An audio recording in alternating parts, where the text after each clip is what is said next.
and it's like this person drops.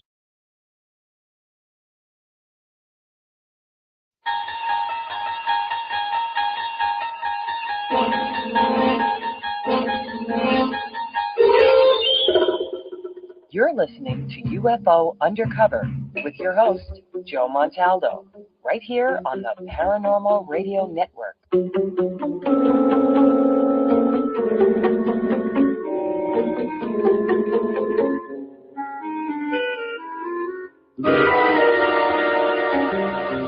Say every day, the truth of the new is never on the news, but you can catch it here, news on the flip side, only on the UFO Paranormal Radio Network.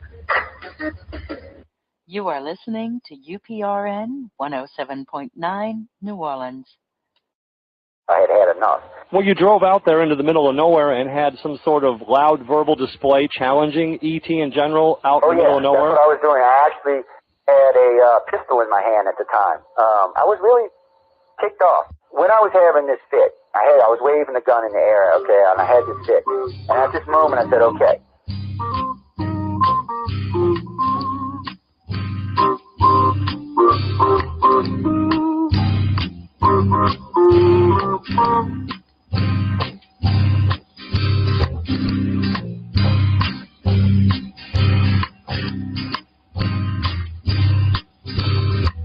He was a Louisiana man named Montaldo. Folks around called him Six Gun Joe. Worked with ICAR, don't you know? Investigating UFO. Reporting sight. When an alien lit right there on the ground, commenced to throwing his weight around. Now, old Six Gun didn't take too kindly to that kind of thing. Especially without Vaseline or, you know, seriously. Well, Six Gun looked that critter right in the eye and said, any last wish before you die? Yo, reached for his gun, quick as a twitch, and said, fill your claw, you son of a bitch. Now a legend spread across the land about this pistol-waving man. But if you're from space or from Earth below, you don't give no lip to Six Gun Joe.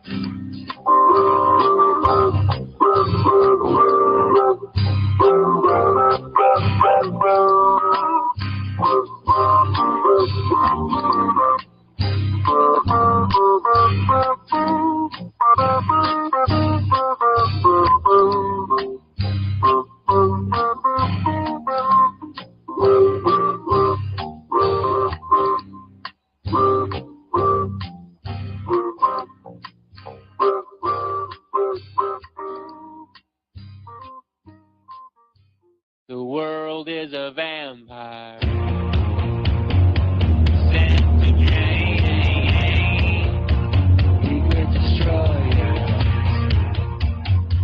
Hold you up to the flames. And what do I get for my pain? Trade desires and a piece of game. Even though I know I don't show all my coolness, cold like the snow.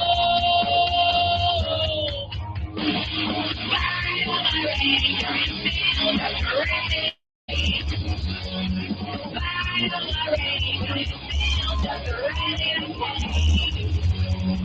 Now I won't say what it's all can tell me, baby. Fire my radio and feel the rain.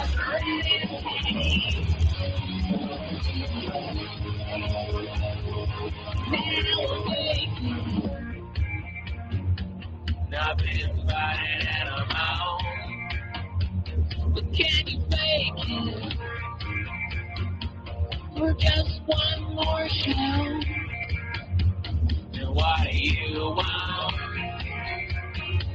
I want change.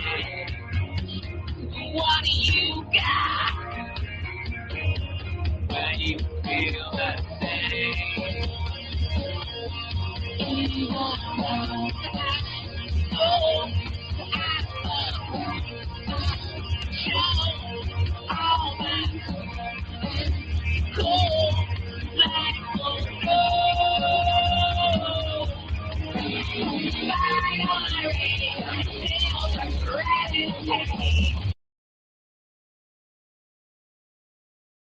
Welcome to Undercover with your host, Joe-Montaldo.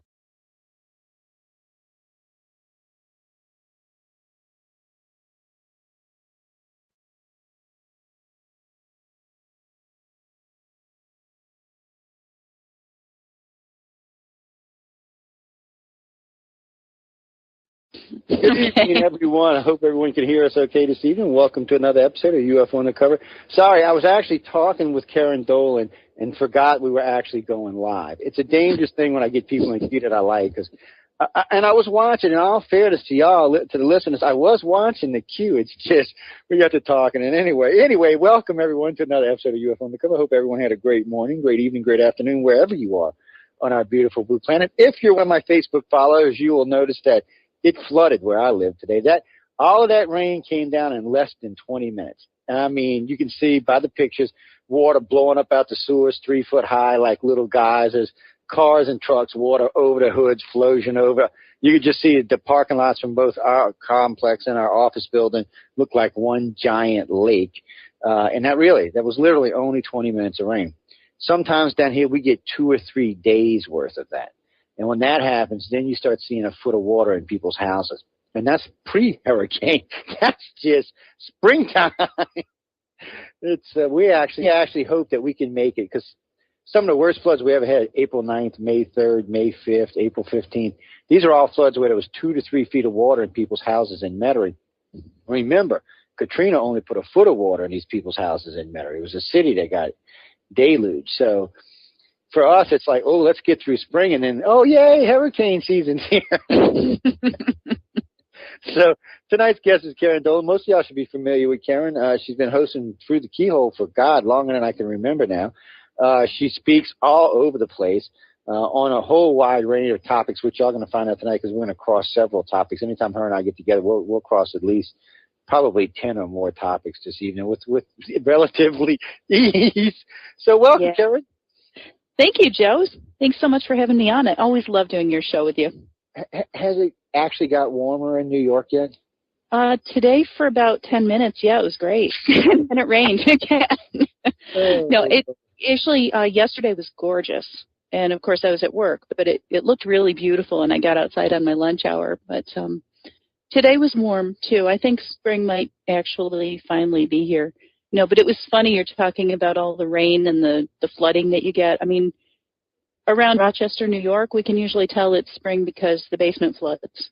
If we have an inch or so of standing water in the basement, then, okay, it's spring. We have made it to springtime officially. I've been waiting for it. I mean, it hasn't been a cold winter for us. I know y'all had a harder winter than we did. All we got was mainly, I think we had 3 days below 50 this year. Usually we get a couple of days in the teens, but this year, I think there was maybe 5 days. I can tell y'all this. My big coat never even came out the closet. The biggest thing I wore all season, I have a light little leather jacket I wear. That's the biggest thing I wore all season long. And most of this year was a sweatshirt. That was it. And that was just running out, because, I mean, it just doesn't get that cold here. And I'm grateful it don't. That's why I live here. That's why I endure the hurricane, so I don't have to dig myself out of my house, down my sidewalk into my car, and then dig my car outside and go to wherever I'm going. I just don't want to deal with that. That's just normal winter, isn't it? For y'all, yeah. For y'all, it is normal winter. Tromp through the 3 feet of snow and get out the push broom to get the snow off the car. Yeah. For me, it is. It's like a nightmare. And you see, whereas I notice people up north do not drive well in the when it comes to snow. People down south, look, just if anybody up north is ever in the city and it happens to snow while you're here, don't leave your room. Just stay. The snow's going to be gone in like less than 5 hours, so just stay where you are, because, look, these people think that in order to stop, okay, you wait till you get to the stop sign because it's roads of ice, and then you step on the brakes. And, of course, by that time, you slide another block before you actually stop. Yeah, that's how you slide right through the intersection and hope nobody else is coming. God. And they don't understand to like slow down. You know, I'm like, gosh, it's not rain. You know, it's because the snow is not as bad as ice is, but these idiots, because what happens is we get like 2 inches of snow, which by the way is like an epidemic for us, and then it melts halfway and it creates a sheet of ice on the highway. And these idiots, they even tell you, just don't go anyway because we know it's not going to last long. Just stay at home and leave it alone. Oh, no. Every idiot and their mama got to get out there and try to drive on the stuff. So you're just watching. I was lucky. I had to learn how to drive in the snow when I was a teen, when I was in the service. But oh, me too. I mean, before I had my driver's license, before I even took my road test, I was on my learner's permit, and my older sibling had me drive like the part of the highway in Rochester that they call the Can of Worms because it's an interchange of several different highways crossing each other, and it's a mess. And we were out practicing one time, and she said, oh, good, it's snowing. Let's go up and do the Can of Worms. And she said, if you can drive the Can of Worms during a blizzard, there's nothing they can throw at you in a road test that'll be difficult. And I thought, oh, geez, great. You know, thanks so much. Yeah, but it's probably true. I mean, she was right, yeah. It's how it works out. Yeah, and you know, a couple months ago, about 2 months ago now, I guess, I went down to Phoenix for the UFO Congress for the Open Minds event, and I drove down and, of course, got caught in that blizzard that was coming up through Texas and Oklahoma. Oh, and, yeah, you drove right through the middle of it. Yeah, I did. Well, I was trying to miss it, but I did. I stopped at the edge of Oklahoma because I just got tired. I was trying to go farther that night, and if I had gone as far as I wanted to, I would have missed the whole thing. I would have gotten just past it. But I got tired, and I stopped in Oklahoma, and when I got up, it was snowing, and I thought, oh, great, you know, I've seen this before. Went into a gas station to get a cup of coffee, and they're all talking, oh, my God, all the roads are closed. Like from where I was to halfway across Texas, and I thought, oh, geez. Because Texas people don't like snow either. Well, yeah, and I'm thinking, oh, you know, it's Texas. They're not used to it. And so I waited like 2 hours to see if the roads would open up. And they said the plows were out, but the plows were going off the road because it was just so bad. And actually they don't know how to drive. Well, you know, I looked at, my first thought was, oh, yeah, well, it's Texas and they're not used to snow. And then I looked out the window and I couldn't see across the street. It was coming down so hard. So I thought, well, wait a little bit. It's got to let up. And after a couple of hours, it really didn't. But then I thought, look, I'm not going to sit here in this gas station all day. And I'm from New York State. I can drive in snow. So I got out there. I thought, I can do this. It was a mess. Even by New York standards, I was a little scared. You know, I got out there 40 minutes later. I'm out in this total whiteout thinking, this is it. I'm going to die on a highway in Oklahoma, and they're not going to find me until spring. Yeah, because the heartland gets that wet snow. Yeah. You know, everything from like Dallas up until maybe Nashville, and that's that little in there. They're getting all that Gulf moisture coming in, so it's making snow, but it's still kind of heavy. It's still got that I forgot what they call it. It's because it's coming from the Gulf water, it's seawater. It's heavier, and so it kind of makes a flat. And then, of course, if it's below freezing, everything starts turning ice. I don't even like driving through that. I have driven through a couple of blizzards when I was young, and then I got stuck in one coming back from my second X conference I ever went to. Actually, no, it was the first X conference I ever went to. I was bringing a friend of mine home back to West Virginia, and I scared the crap out of all of them too, Karen. I'm doing like 85, 90. You got to get that on it. Well, it was pretty nice, gorgeous. It was just cold. Yeah. And all of a sudden, I said, wow, there's something white on the side of the road. I really wasn't paying attention. I'm like, what the hell is this? So I'm looking at it. I noticed, man, it's awful white on the road. And then I noticed it was white in the middle of the road. I'm like, what the hell's going on? Then all of a sudden, out of nowhere, it's snowing sideways. I'm doing 85 and the snow is going 85 the other direction. I'm like, oh my God. So I'm sitting there going, well, you know, you've driven in snow before. Yeah, it's not a big deal. Nice big van, 4-wheel drive. I said, what the hell? I noticed the rigs wasn't slowing down. So I slowed down to 70 and just kept cruising. And I blew through it in about 2 hours. It was a nice, good snow, but it never got icy. If it gets icy, I'm parking. I don't drive good in ice. I mean, I can drive maybe 10 miles an hour in ice. But snow, it doesn't really bother me as long as it's not, sticking to the highway. then I'll start like, oh, well. But I always worry because we were up in the mountains and we'd be coming down the mountain and I'm thinking, you know, down here they always get those signs in the bridge may ice in cold weather. And I'm thinking, well, we're all doing 70, 75 coming down the mountain, going to go on top the bridge as we go back up the other mountain. I'm thinking, really, Joe, do you want to be anywhere around these rigs when we hit that bridge? So I would slow down and let them go across first, just in case they lost control because I don't want to be sitting next to one. And I noticed they got all of those, what do you call them, those ramps in case the truck gets away, they can run up the side. Runaway truck lanes or something. Yeah, whatever the hell they call them. Yeah. Oh, my God. I remember the first time I seen one of them. I'm like, what the hell is that for? I know. And a friend of mine's laughing his ass. And he's just, you know, see one of them? I said, dude, I've been living in a flat part of the country for a long time. Yeah. I mean, we don't have them up here either. It's hilly here, but we don't have mountains. Not where I am, not in Rochester. But I guess they work, so that's weird. I guess. Well, I was driving from Phoenix to Sedona a couple of years with somebody from a conference, and we were driving her car, and she had, like, I forget if it was a Jeep or a Land Rover or something. It was really big. And I drive a Saturn, so my car is really little. And she was driving, and then she said, oh, God, you know, I really got this headache. Would you mind driving for a bit? And I was like, sure, I like to drive. Well, then right after that, of course, we're going downhill at freaking 90 degrees, and I'm in this giant, heavy car that is way more massive than what I'm accustomed to. And I'm thinking, boy, those guardrails look really, really tiny. And then we start passing these runaway truck lanes. I thought, oh, dear God, just get me out of here. So after a few minutes, she's like, you want me to drive? Yes, please. Yes, take your car back now. Thank you very much. Yeah. Great car, but, you know. Most vehicles don't bother me because a lot of times we rent cars when we're traveling. So, I mean, if we take cars, it's fine. See, I don't like taking mine because it's not the mileage or anything like that because most cars now go 200,000-300,000 miles easy. So I got cars that are going to go 4, but we're coming back we were in New Jersey and we're coming back. And I get antsy. So it's my car, and I know how my car drives. So, man, I'll be doing, I'm not going to tell y'all, but fast. Really fast, like stupid fast sometimes. But, you know, I made the trip from New Jersey to New Orleans in 18 hours last time. It was a 24 and a half hour trip. And that was going up, and I was doing 80 going up. And it was still 20. So we drove. What happened was we were going to stop, and then we drove like 12 hours. And, you know, Linda and I usually have a rule not to drive more than 8 because when we were younger, we would drive 12. But now, man, I get all stiff and crap. Unless I'm in a really, really nice vehicle, I get out of it. I'm like, God, who just beat the daylights out of me? But we had driven like 12, and we had driven through, by the way, that night we got hit by a hailstorm on the top of some mountain in Virginia. Oh, my God. Oh, yeah, it was just wild. And so all of a sudden we're both like, screw it, we're 8 hours from home.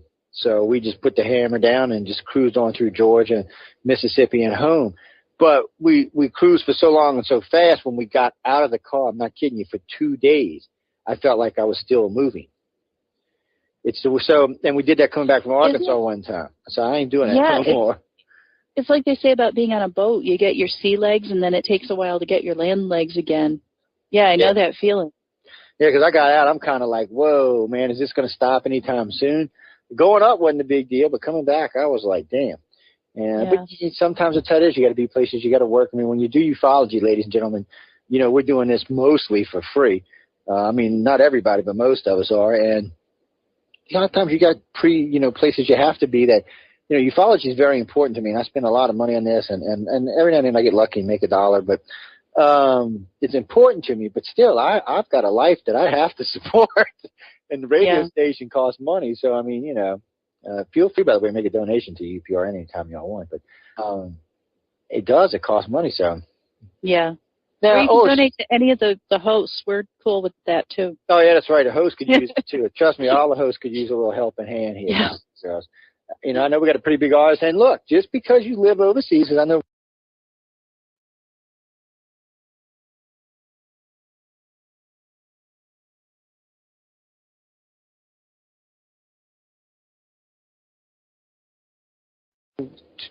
see, if you don't want to do it like that, one lady refused to do anything on the internet, so I actually had an app that came with my phone and is now on my computer, and I can take credit cards. So cool. No excuse. I have it on my phone, too.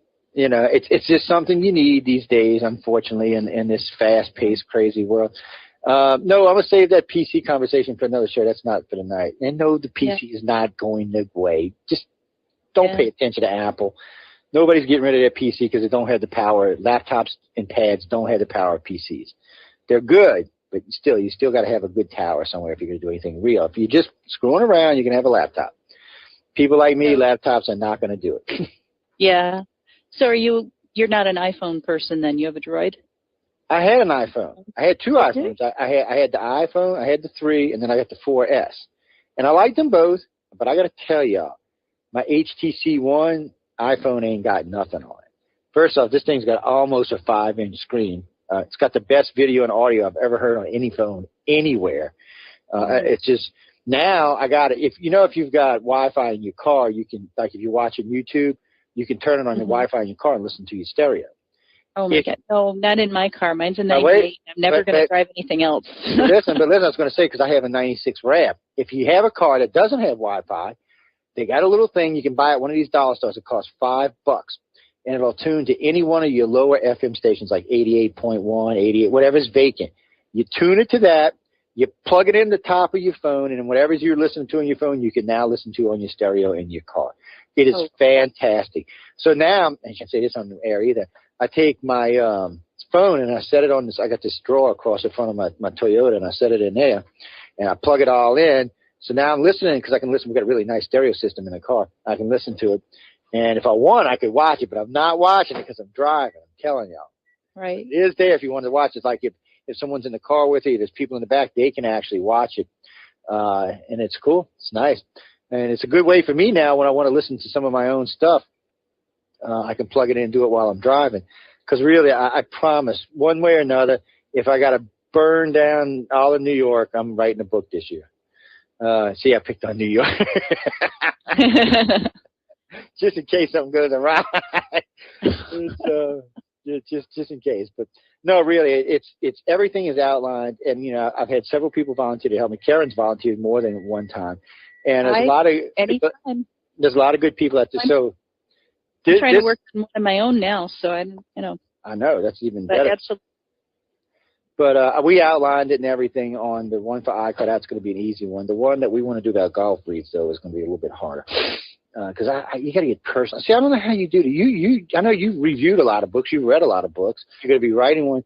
How do you I just don't know if I can put my emotions into that book like that. I can do it on the air without any problem. Well, there you go. See, if you're a verbal kind of person, Joe, then record it. And then send it to me and I'll transcribe it for you. But seriously, I have somebody who tells really funny stories about little day-to-day things that happen in her life. And I keep saying, write this stuff down. And she's like, well, when I go to write it down, I don't know, it feels weird. I said, then email me your stories. Every time you have a funny story, just write it down and email it to me, because she does that really well. And I said, I'll just save them and we'll collect them and we'll put them together. That's a good idea. It'd probably work great, too.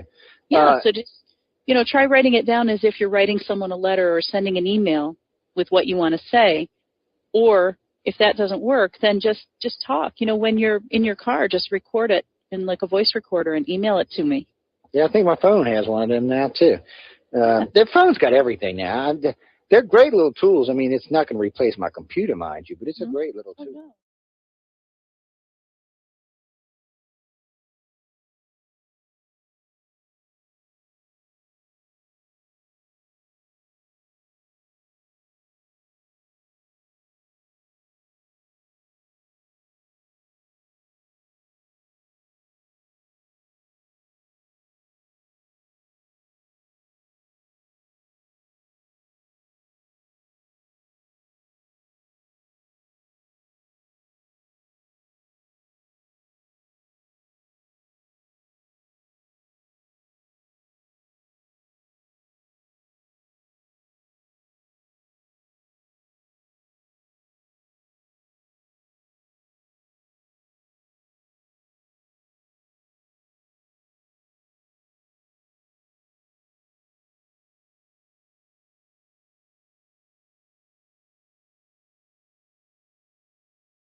No, and, you know, my phone came with a voice recorder, and I thought, what am I going to do with all this stuff? This has all these bells and whistles. I'm never going to use this. And I'm finding that little recorder is really handy. Yeah, it is. Well, and I've got a real micro tape recorder, too, if I want to use that, with the little clip that goes on your lapel with the little mic and stuff. Yeah. So I got one of those. I have a transcription machine that works with those little micro tapes. So, yeah, record on those. You know, I've done transcription for other researchers. I've done a lot for Paula Harris. And, yeah, just talk into those things and send me the tapes. Yeah, because a good idea. Yeah, I know it works good because when Peter sent me all-in-ones from him and Larry, it worked excellent for what I was doing. And that was really an experience and a half to listen to them, too, because as far as I know, they've never even made it in public anywhere. Wow. And they're just amazing. They were clowning and cutting up, and then all of a sudden you hear, no, I'm serious, guys, because, you know, I know they're never going to actually make it public because of some of the stuff being said, but they'll be cutting up, picking on each other, they're walking through Rendlesham Forest, by the way, while they're doing this. Wow. All of a sudden you'll hear one of them, what the and the funny part is when you watch the voice stress meter, it's spiky because there's that much emotion in their voice when they say it. So there's no doubt whatever they're seeing to them is very real. And I mean, it's steady, and it's a good lesson. And I sent Peter everything on that and all the scores on it and all, but that was a really good thing. Now let's see. I know you were in Open Minds just recently, and what was that? February, right? Yeah, February. Yeah, end of February, early March. Now, you know, I haven't been. It's its third year, isn't it? The third year since they bought it. Yeah, I was there the first year. I was not able to go the second, but then I was there this past year. Now, I've seen all 3 years they've had a pretty decent lineup of speakers. Mm-hmm. I've gotten really, really mixed reviews on it, so I'm going to have to go now myself just to see, because a lot of people said they really enjoyed it and they really liked it, and there was a lot of good speakers. And then a lot of people said it was too much by my book and kind of comical. And I was like, comical? Nothing I heard, because, you know, I know a couple of people who spoke there, and I know a couple of the presenters, and I mean, some of the people who put it together. So, and I had talked with Alejandro about the first one. I just couldn't see, and Maureen, I really couldn't see how it was going to be comical. It just didn't add up to me. Yeah, I mean, I didn't really get an impression that it was comical. You know, I spent a lot of time in the vendor room. I mean, you know, I was at our book table, so I was in the vendor room a lot. And there was, I mean, I was surrounded, right in front of us was a table where they were selling like screen printed T-shirts and things with alien faces on them. And there was like thong underwear with aliens on them for some reason. So I'm sitting there looking at this display of thong underwear like the entire time we were there. I'm like, you know, okay. Well, you know, but I mean, I can see where people might say that was comical, but you know, yeah. I don't. But it's not different from most others. I mean, the MUFON is always very serious, but you know, a lot of conferences, and especially you know the ones that call themselves festivals, especially have things like costume contests and. That's because they're festivals. So, exactly. So yeah, you do get like little alien dolls, and they had wine there too. They had red and white wine, and it was like alien abduction wine. What the heck does that mean? You know, what is that? So if you drink it, are you going to get abducted? Hey, this could be interesting. I don't know. Yeah, it was just kind of wild. But at the same time, then on the other side behind us, they had the people with the machine that would scan you and check to see if you had an implant. And you know, yeah, I would get in trouble with that one, but you know, yeah, probably. Yeah. But all of that stuff to me is legit. I mean, people when we go. If it's a conference, you know, I'm looking for more professionalism, people dressing better, people behaving better. If it's a festival, it's just what it is. Like when we were all down to 60th in Roswell, that was the festival. And it was very festive atmosphere, even though they managed to put on a good underlying conference there. There was a lot of good speakers there. There was a lot of good stuff being spoke about there. Yeah. And so it was a really good conference. But, yes, it was very festival. It was very fun. There was a lot of people dressed up in all sorts of ways. And I enjoyed it, though. I had a good time. Honestly, I thought I was going to be one of them people who bitched about it. I got to be honest, but I enjoyed it. And I really did. I had a blast down there. I guess as long as you go in knowing it's a festival and you're not expecting anything more than that, yeah, anything else is a plus. I really like it. Exactly. And, you know, in Roswell especially, you have to remember, I mean, there really were fantastic speakers and presenters there. And the people who put the conferences together really worked very hard at, you know, having some people come in and speak who would really present an introduction to the tourists who come, because a lot of people go to Roswell because there's some kind of alien thing there and they don't know what. And there's the 4th of July festival. Yeah, and it's a tourist attraction, and it's, Roswell's a small town in the middle of a desert, and their economy depends very heavily on the tourism, and their tourism has really been linked to this one event. This is the huge one. This is like, I got the impression this is the one that makes or breaks the town. I agree.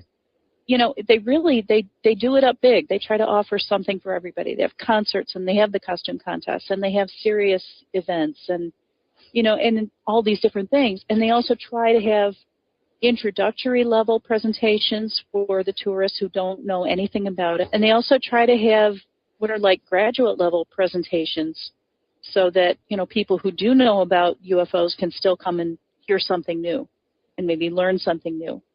I mean, they brought me in to do the introductory workshops. I did several, like 5, I think, one year. I did half-hour workshops just saying why Roswell? What is it about Roswell? And oh my God, the first time I did it, I had this crowd of people sitting there, and there was this one man like in the front row, right smack in front of me. He had his arms crossed over his chest, and he's leaned back, and he's just like glaring at me the whole time. And I thought, my God. And, and I was still pretty new to public speaking at that time, so I was freaking out. Every time I looked at him, I'd have to look away. God, I'm really doing an awful job.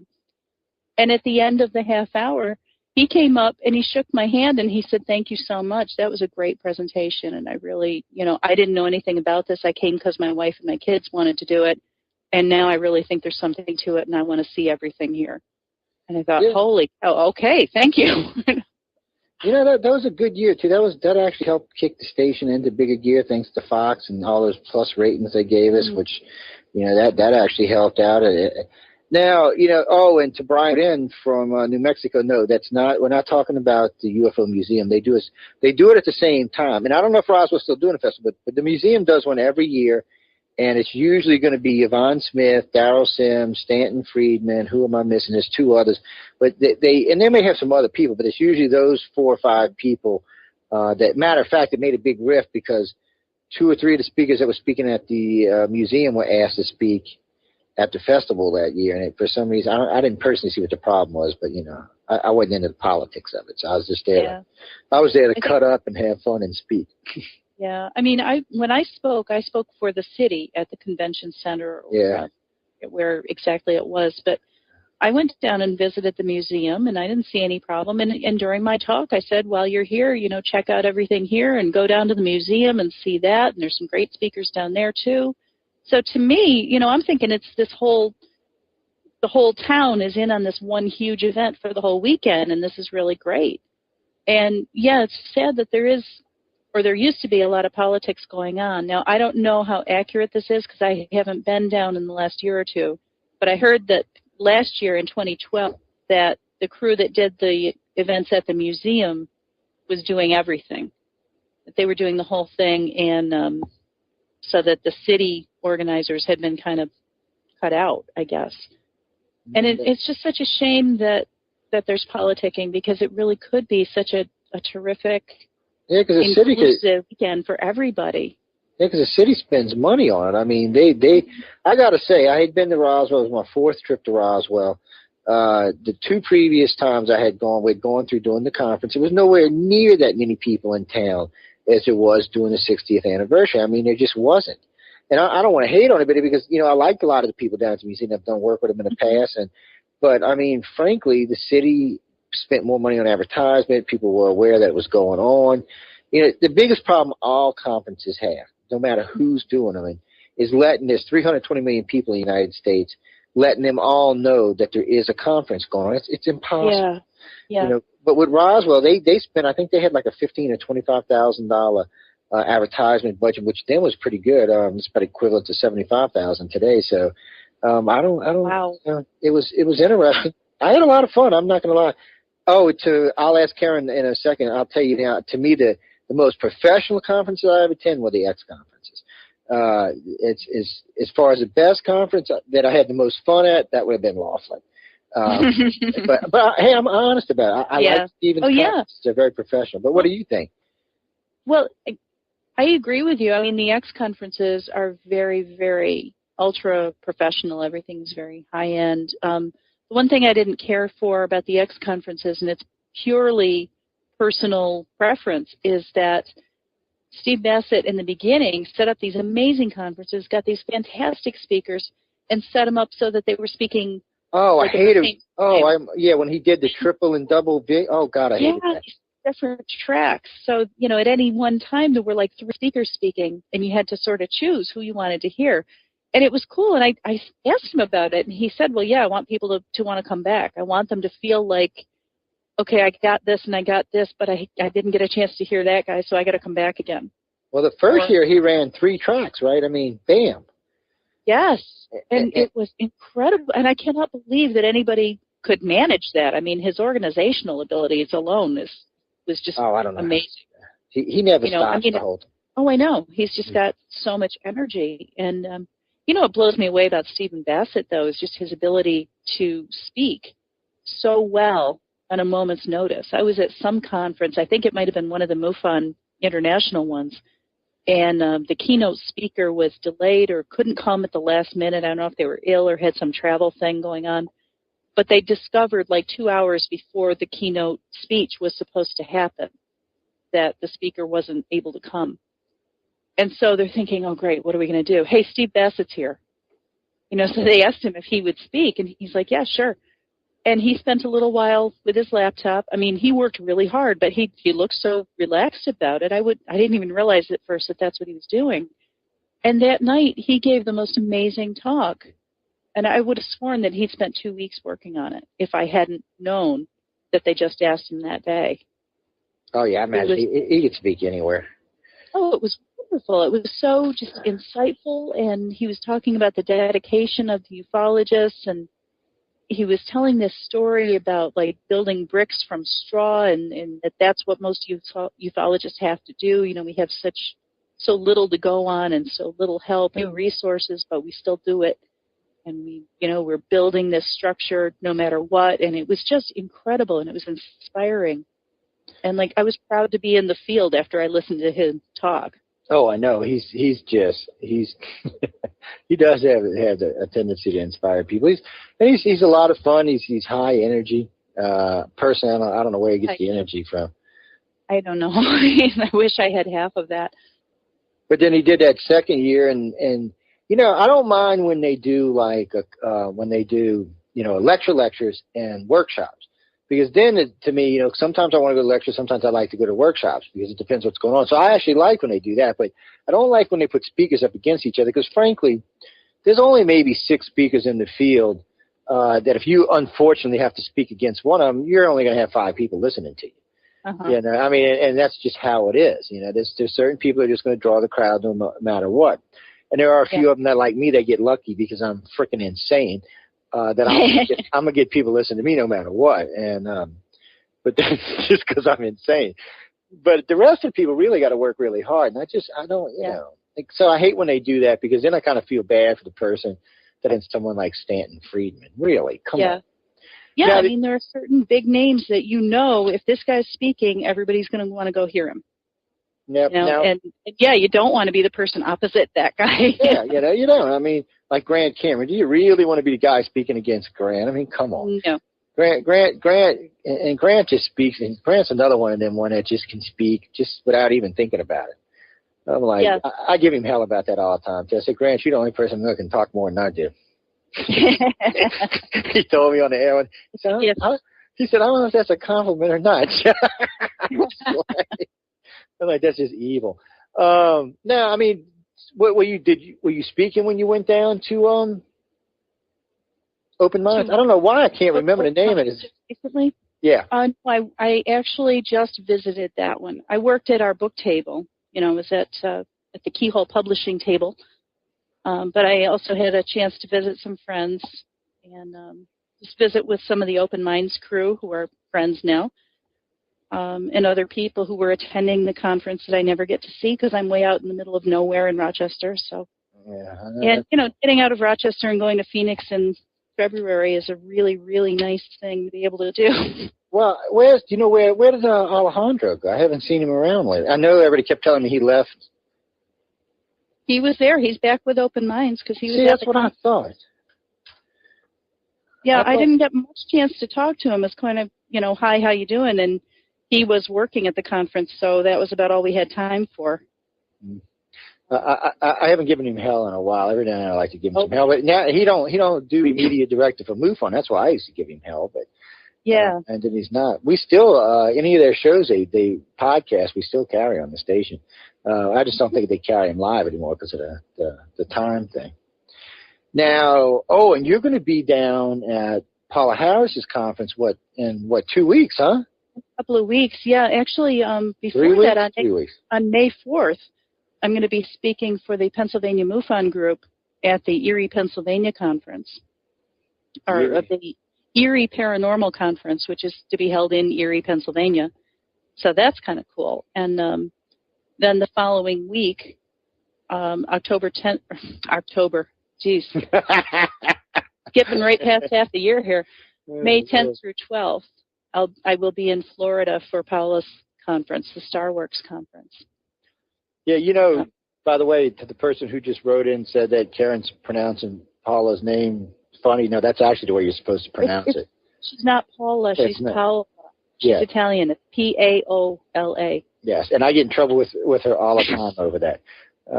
Yeah. She tells me, you should know how to pronounce my name. I said, I do. I just forget sometimes. No, I have a friend named Paula, and I have one named Paola. And yes, it is different. It is different, and she is pronouncing it correctly. So just in case, I know somebody I seen that come in. Oh, y'all thought she was crazy to drive through the blizzard to go to a conference? Trust me, if it's a good conference, it's worth it. If it's a good conference, it's worth it. Y'all don't understand. For us, it's a little different for people like Karyn and I because we have a lot of friends that speak at these conferences, and even a lot of people attending are friends. And it's more for me. The conference, I got to be honest. Okay, there's not much I'm going to learn at a conference because, frankly, I know most of these people, and I'm hearing about their work anyway, either from them or other people. So I got to be honest. There's not much I'm going to hear new at a conference, but I don't go for that. I go sometimes to interview people, but mainly just to show my face and to chit chat. Because I got to be honest with y'all. Some of the best conferences, some of the best conversations you will ever have will be at the dinner table or at the bar. Yeah. Or at one of the private parties. And frankly, you're going to hear stuff there you just probably will never hear anywhere else. So it's worth it. The good stuff, it doesn't make it into the official presentations, too. Yes. I mean, you're right. When I go, I almost never hear any of the official talks anymore. I think I caught of one while I was in Phoenix. But I got to schmooze with almost all the speakers in the vendor room, just sitting at my book table. People would always stop by and say hello. And, we'd hear about the new research or anything over dinner. So anything that was new that they were presenting, you're right, we'd hear about it over the dinner table or in the bar. And it's just the way it is. And I enjoy that. I have a good time when I go. I got to say, there's been some conferences I thought were cheesy. I'm not going to lie. But I can honestly say I've never gone to a conference where I didn't have a good time. Yeah, I really did.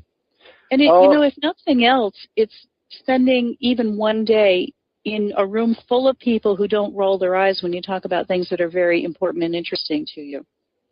Yeah. And I love that. Yeah, I do, too. And it gives me a chance to bounce theories or ideas or things that I'm working on for the organization. I can bounce them off. And you know what's funny, guys? There's stuff that I've talked with several big-name ufologists about that they could have easily snatched up for their own because they write, and all of them were very honest with me and said, hey, Joe, I think you should do this. It's like the Betty and Barney Hill thing. There was such a split in the field when I introduced it. It was very interesting. Now I got more on my side now. I've been working it. I've been being evil. But really, it gives me an opportunity to just bounce stuff off. And I like to see their reactions, like when we were doing, I think it was the blood type study. I was talking with two, I'm not going to mention the names, but when I bounced, they looked and they said, really? And then when I told them about, South America and Central America being 99%, they were like, really? I said, yeah, and that's nothing to do with the aliens. That's just genetics on our planet. I said, that was a scientist figured that one out. And I said, I just thought it was interesting that, we've got, the Nazcan lines down there, the Toltecs, the Mayans, the Incans, the Aztecs, all of them worshiping these sky gods and stuff. I said, I just find it interesting that, they happen to be all one blood type, which is just still strange to me. That's bizarre. It is. It's weird, and it is something. It's we are working on putting that out pretty soon too. But I'll save that for when I'm on someone else's show, or maybe if I do a coast or something like that, we'll save it for that. I don't know. What are you going to be speaking about when you're down in? It's not Miami. Where is it again? I keep wanting to say Miami. No, it's in Sebring, Florida. Where the hell is that? I'm going to have to look that up. Kind of in the middle. In the middle? Oh, okay. Well, that's cool. Yeah. Yeah. It's going to be really nice. I mean, my family used to go down to Florida for vacations all the time when I was a kid, and I can't remember the last time I was in Florida. So this is going to be really nice being down there.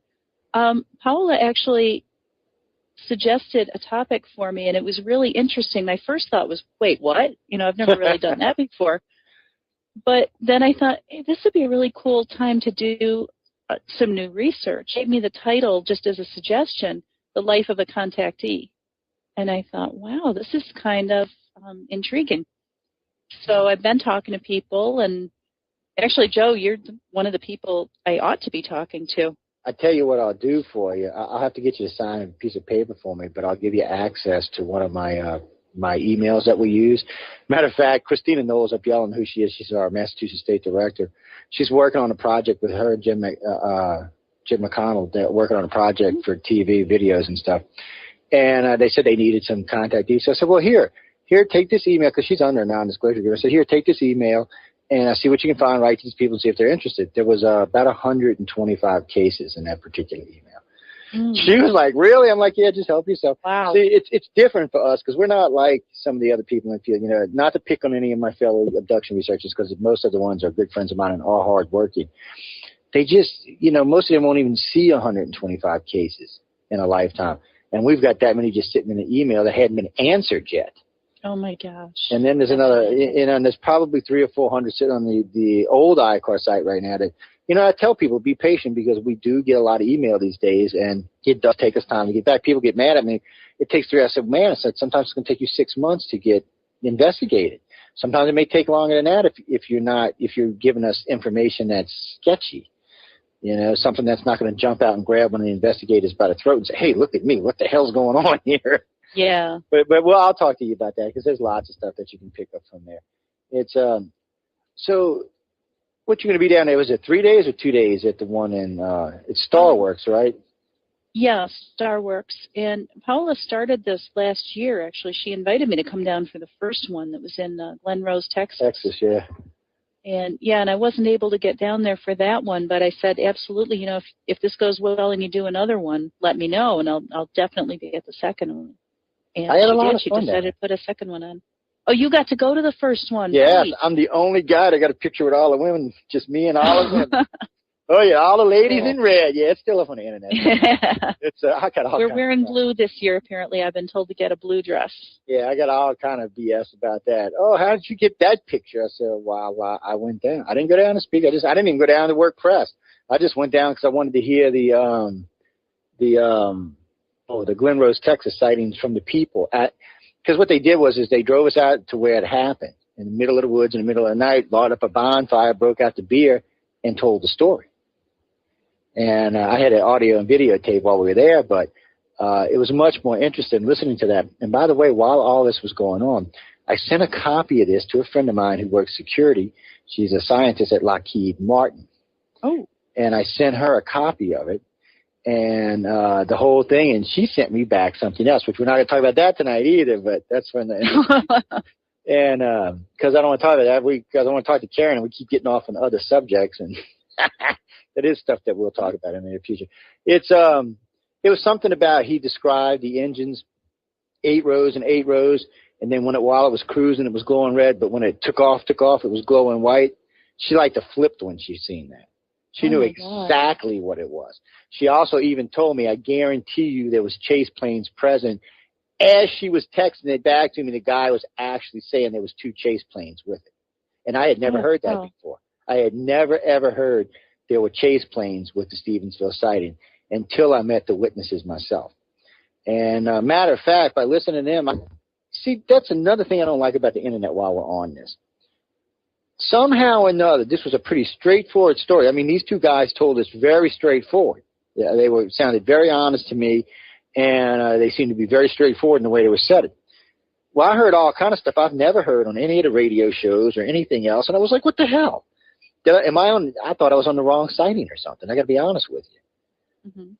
It was just weird, and there was a bunch of stuff there that, frankly, I hadn't heard anywhere else, and it really changed my view on the case, and it also made me lose a little respect for some of the investigators, thinking, wait a minute, guys, you've got chase planes, you've got things with bolts, not bolts, but with rivets on it.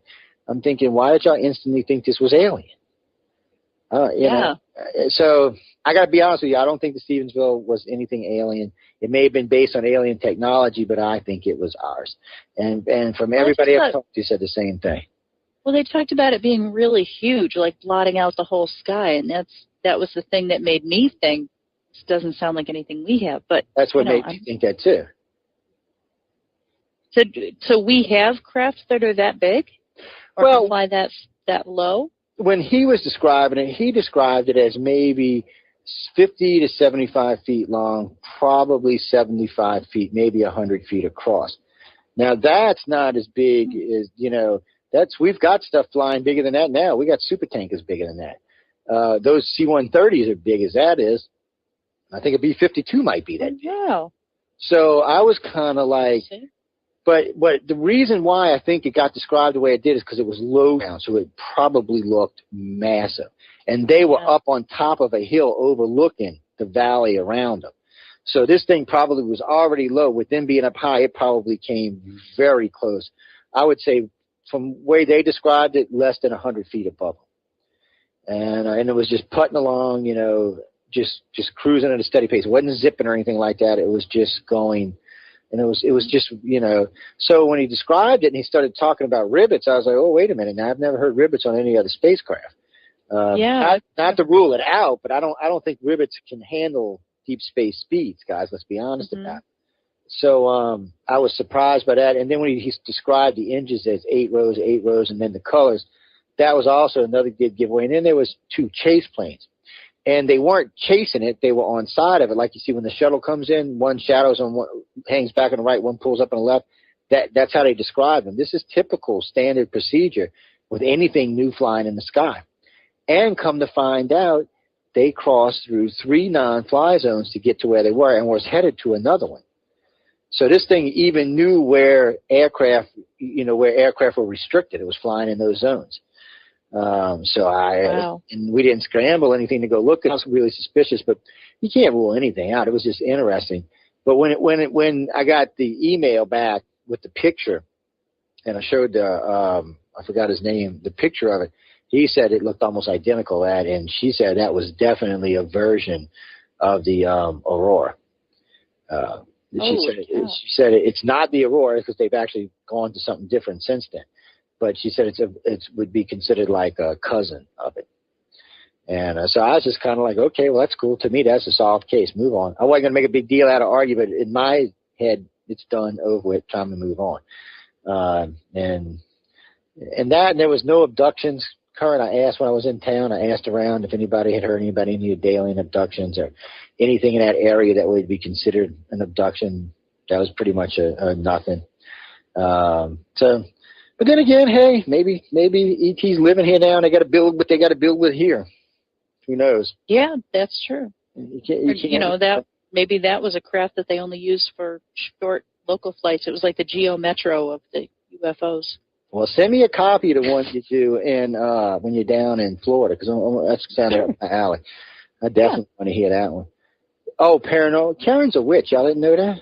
No, yeah. I didn't say the B word. I said the W word. Hard-ass comment that just came up. And I'm proud of it. I'm not seeing the same comments that you are. I'm looking in the Pal Talk. Oh, no, I've got my Facebook and my emails open. Oh, okay. Yeah, I ignore the room now because it always gets me in trouble because they know when I'm reading it, so then they're posting all kind of crap up in there. Yeah. So I don't. I always keep one eye on the chat room.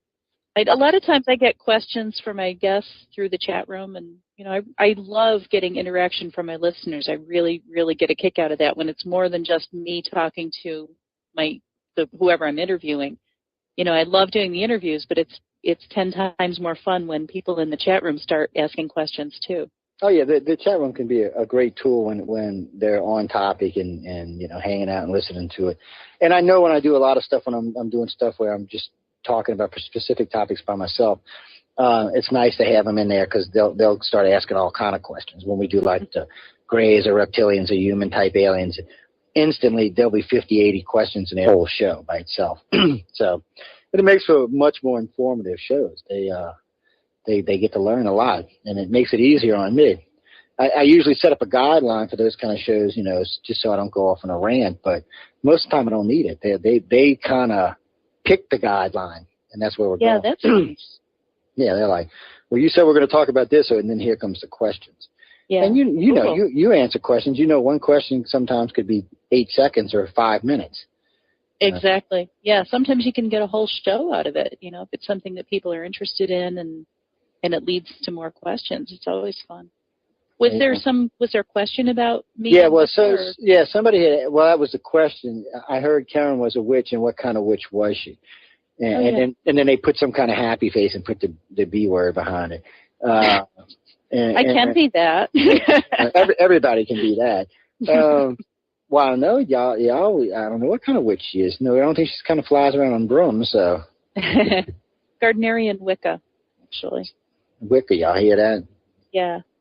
And then, wait, say it, what did you call it again? Well, the first one is, there are different kinds of Wicca, and the one that follow most closely, and it, kind of loosely based on this tradition, is the Gardnerian one, which is based on Gerald Gardner, who was an Englishman in the last century who really did a lot. He was actually like a sociologist, and he did a lot of research into the Wiccan traditions, and he called it the old religion. I don't think he called it Wicca, but he searched out the folk customs in England and tried to sort of pull them together into a coherent system, and then he taught it to other people, and then it sort of spread through England and then came over here. And when I was first introduced to it, I came across a book in our local library in this very, very small town, very white bread town. I don't know how they got this.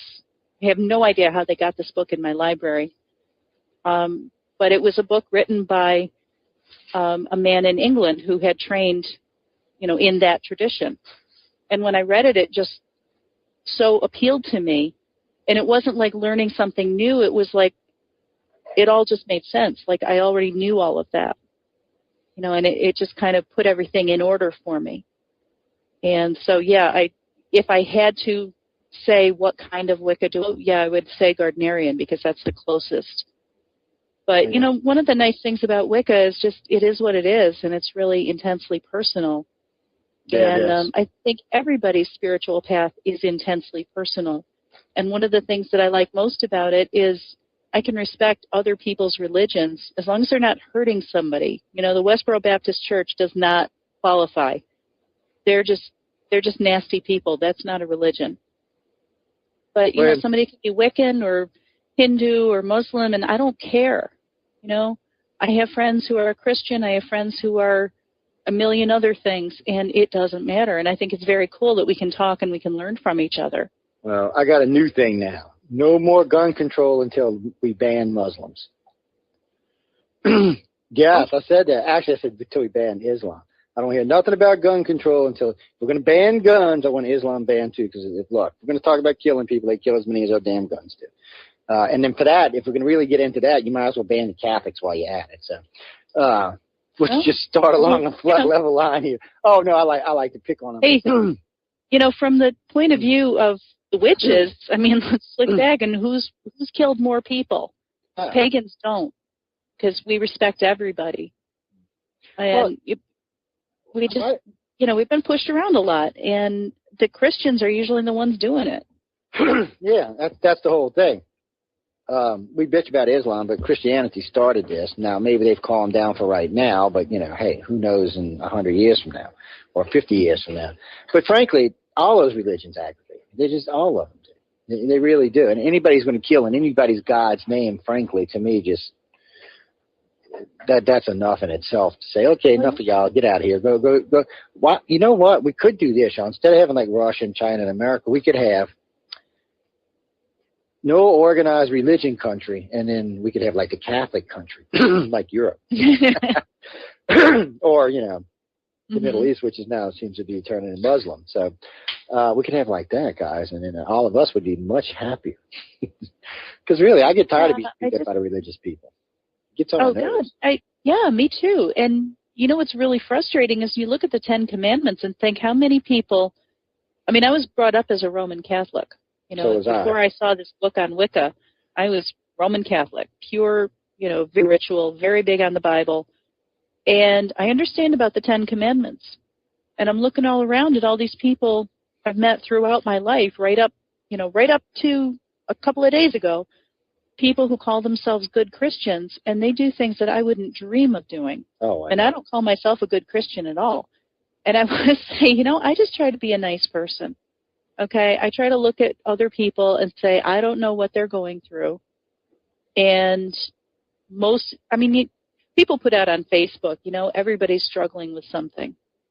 And that is so good to remember because I always forget that. And I have days when, I'm frustrated and I'm tired and I'm angry. And I just have to remember that the person I'm talking to or the person I sit next to on the bus might be having a much worse day than I am. But they're just not spouting it all over me. It's true, too. And, my day job is in a medical office, and I just think everybody who comes in, I think whatever kind of bad day I'm having, I didn't have the kind of day where I need to go to my doctor. So right off the bat, you're having a worse day than I am. I can do something to be nice and to try to cheer you up and try to make this experience here as possible. I can't treat patients, but I can do what I can to make it more pleasant. But, this is something I used to preach to my friends when I was really young.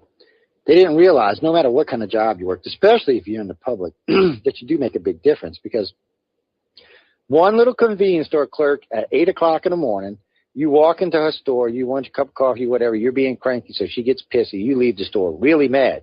So pretty much everybody you address for the rest of that day, you're going to probably piss off or at least make them feel bad. But in the same aspect, if she's all bubbly and happy and she gets you smiling and giddy when you leave, you're going to be like that to everybody else you meet. It's kind of like a virus. It just spreads out and goes. And people don't realize how much power they have, especially people who work in the public. They're starting to figure it out now, like because companies like McDonald's are starting to have so much problem with service. But it's really true, people. I mean, you can really make a big difference every day if you really want to. I don't work as much in the public as I used to, so I don't have to be as nice as I used to be. But still, it does make a difference. Customers will tell me when they used to come in my stores, "Oh, you just so happy and bubbly in the morning." Yeah, they didn't know I wanted to choke somebody, but hey, when they left, they wilded, and that's all that mattered to me. Mm-hmm.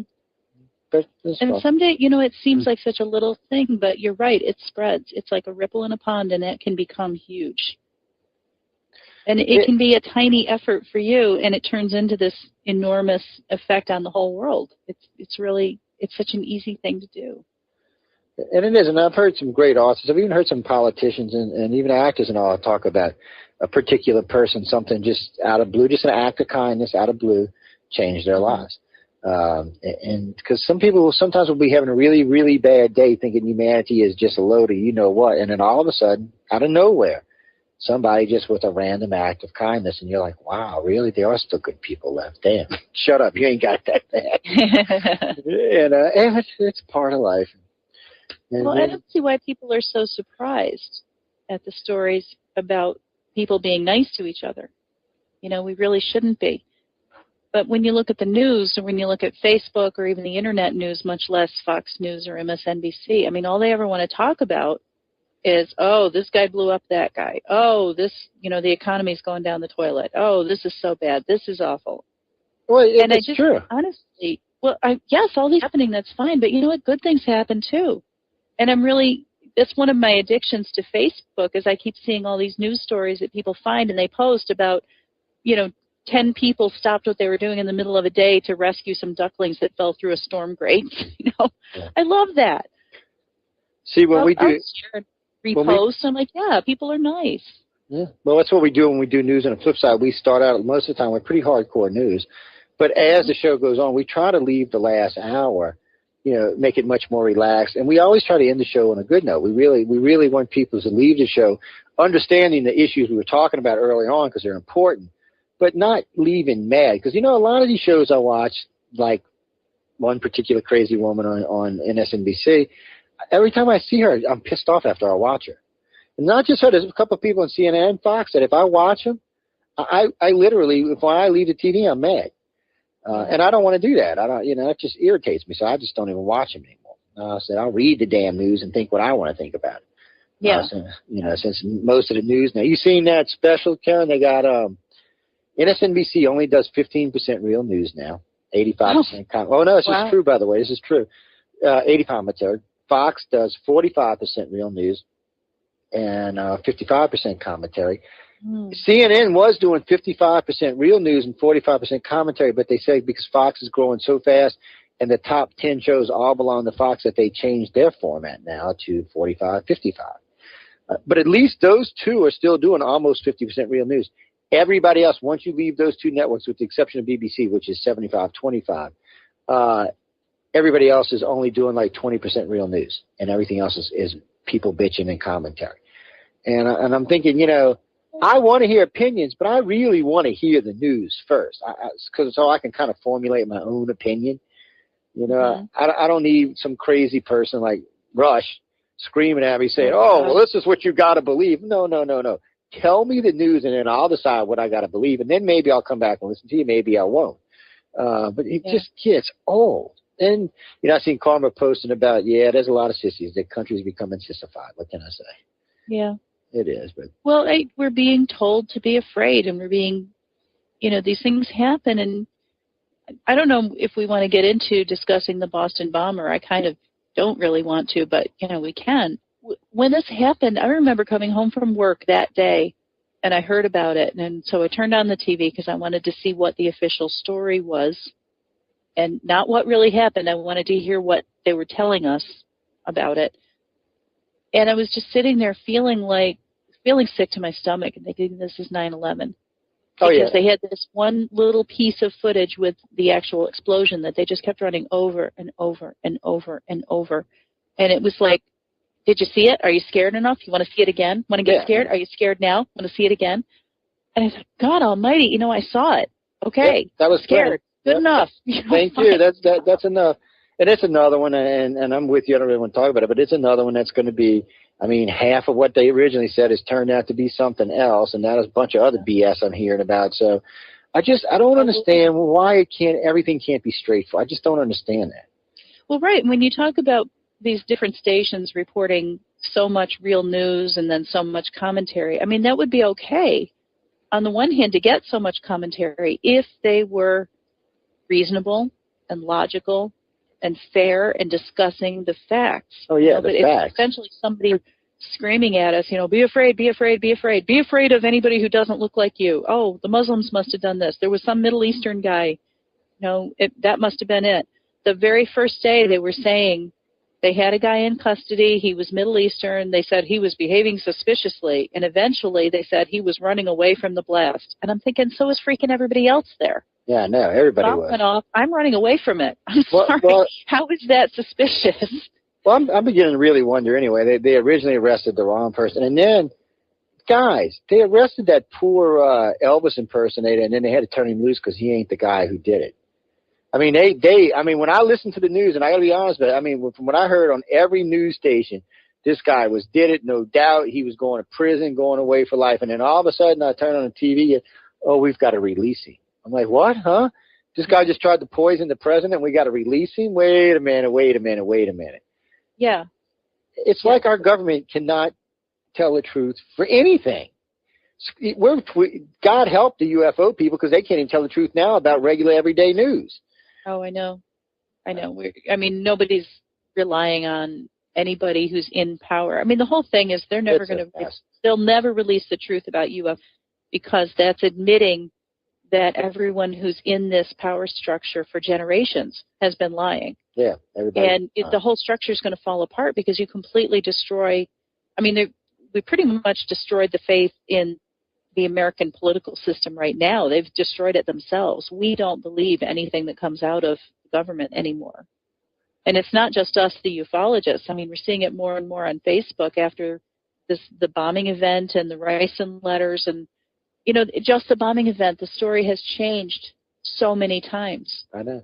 And I just put a post up on Facebook the other day. I was reading more and more news stories about that were different from before. Oh, yeah. And I just started writing, okay, first day I heard this, then they said this, then the next day they changed it to this. And I'm like, get your story straight, people.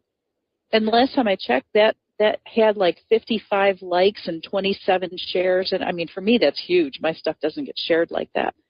So, I mean, a lot of people agree with me that the official stories are just, there are too many discrepancies, and they're flip-flopping. And if you say, hey, wait a minute, that doesn't match what you said yesterday, they say, well, you're spreading propaganda and you're being unpatriotic and you're disrespecting the victims and you shouldn't be asking any questions. I'm like, wait a minute, how is it disrespectful to want to know who really killed people? Oh, no, I don't understand that. I just, when the first time they showed the two kids walking, I was like, okay, that doesn't look right. And then they showed the bomb on the ground, and I'm thinking, well, there's not a knapsack on it. What the hell? Yeah. And then after that, Karen, I actually said, you know what, I'm not watching this anymore because I'm just going to get furiously mad about all of this. And frankly, the more I hear about these two guys, the more I'm like, what the hell went on here? Mm-hmm. I have, by the way, to the person who just sent me that instant message, I have no idea what went on there. I'm not even trying to even come up with a theory, to be honest with you. Yeah. But I can tell you this. That's on Facebook too, and I say, hey, there's a discrepancy. Here's a picture of this guy, the suspect, walking with his backpack, which is like gray and white. And here's a picture of the backpack that had the bomb in it, and it's all shredded, and you can see that it was black. So yeah, no. It's not the same backpack. Hello, people. And people start attacking me. This one guy in particular says, oh, my God, well, you shouldn't be talking about politics because you don't know, and how come you're even talking about this, and da-da-da-da. And I said, I'm smarter than you, I don't have to know about politics. I know the difference between gray and black. Look at it. And then one guy, my personal favorite, this one guy, after we went back and forth for a while, and he's like, well, fine then, who did it? I said, I don't know. It happened 3 days ago. I don't have all the answers. All I'm saying is there are discrepancies in the story. That's it. He's like, well, you tell me who did it then. And then he gets mad at me because I wouldn't answer his questions. And he said, well, out of respect for Richard Dolan, I'm not going to discuss this with you anymore. Ooh, excuse me? Ooh, I'm surprised you just didn't rip him, girl. Ooh. I said, out of respect for my friend and colleague, Richard Dolan. And I'm thinking, you tell me, I mean, you're trying to impress me with being close to him. I've been married to the guy for 20 years. Okay, let's talk about who's close to Richard Dolan. I mean, seriously. And what does that have to do with anything? And I told Rich, and he's like, oh, my God. He said, what?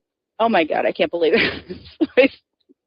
Yeah, he did, Oh, Lord. So, and then later the next day he comes on and he starts ribbing me again about this. He's like, oh, well, Karen, we got this wrong and this wrong. And I said, hey, I thought you weren't going to talk to me about this. And I haven't heard. Can't have it. So. Oh, Lord. People are nuts. Just do not do that. Whoever you were, you lucky she just didn't rip you up and down the road, buddy. You just got lucky, as I can say. I went for years without ever blocking people on Facebook, and I've been doing a lot this week because people pull crap like that. I don't have time for this. I seen John Greenwald post something about where's the evidence or so. Oh Lord, you'd have thought he was committing a crime or something. They just tore him up and down all over the place. I was like, okay, people. Where is the evidence? Yeah, well, I'm with that. That's what I posted underneath it. I said, well, where is the evidence? I said, I'm not. Show me something that convinces me. I said, I'm not saying any government did it or anything else. I said, I said, there's some discrepancies and I would like them answered. Yeah, exactly. And since when do we have to shut down an entire city and declare martial law, do house-to-house searches? Here y'all go. Kid, I mean, seriously. What kind of cops? Do you guys know how to do cops? Well, this was idiot. I think they wanted to test something out new up there because they closed down the city and then they cut the internet and telephones service. So it was like they were secure an area. But to make the long story short, just today in Hammond, Louisiana, they caught a guy who shot somebody's mother in the house, right? They didn't close down the whole city. It did take them like 34 hours to find the kid. And they did find him by accident, by the way, just like in Boston when somebody reported him. But they didn't close down the whole town and make it come to a screeching halt to find this kid. And I can't personally believe any kid with 5 gunshot wounds could evade 9,000 cops. I just... Exactly. With all that, just follow the freaking blood trail. I mean, come on. And I saw photos of him climbing out of the boat after he was supposedly shot himself in the neck. I mean, come on. The whole thing stinks. It does. Yeah, I don't even know where to begin with this. Well, it was funny because I heard the cop saying, well, the 19-year-old fled on foot. And I'm like, okay, well, how did he run over his brother if he fled on foot? What the hell? What did I miss here? And then I seen some of the witnesses on the street who have been posting videos and things said that ain't how it happened. So now I'm like, oh, shit. And so I've been trying to ignore it. I'll save it because, I know. It's something that comes. It's hard because it's hard to stay away from it. Well, now people post things on my page, and then I'm like, oh, that's another good piece of evidence. For example, there was a story the other day, official news story, that was saying, oh, these 2 suspects were known to the FBI. They'd been trailed for years. And just yesterday, I saw somebody posted on my page and said, wait a minute, then why did the FBI post photos of the 2 suspects and say they needed help identifying them? Yeah, if they were known to the FBI and they had been for years, if you had a photo of 2 suspects, would you not run it through your own database first?